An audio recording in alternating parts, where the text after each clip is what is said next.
My name is Jenny Leestma, and I'm a robotics PhD student at Georgia Tech working with Dr. Aaron Young and Dr. Greg Sawicki.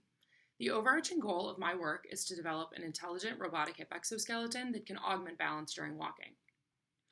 Recently, we released a study on human balance and recovery strategies following perturbations that varied in magnitude, direction, and timing, resulting in 96 different conditions. Throughout this study, we discovered an interesting recovery strategy that we were not expecting. With very specific combinations of magnitude, direction, and timing, people jumped in response to the perturbation. We're very interested in understanding when and why individuals jump in these situations.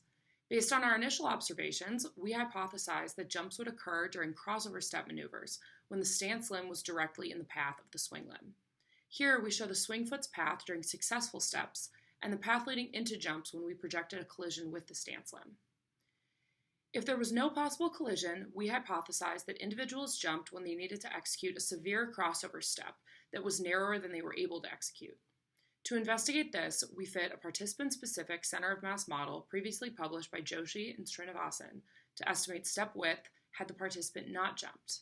Here, we're showing all non-jump step placements in gray and estimated step width in blue, which is narrower than the participant had executed throughout the rest of the study. We're also looking into how different jump strategies, such as foot replacements, leaps, and skips, correlate with the causes of these jumps. For our own work in exoskeleton control, this jump strategy provides an interesting edge case that may need to be considered when designing balance-augmenting controllers.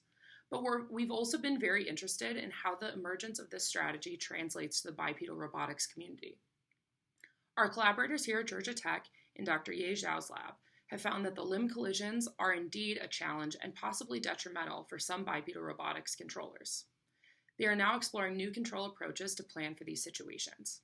I would be eager to discuss this work and the challenges that it poses for wearable robotic and bipedal robotic control with the community at Dynamic Walking this year. I hope to see you all at Munich in June.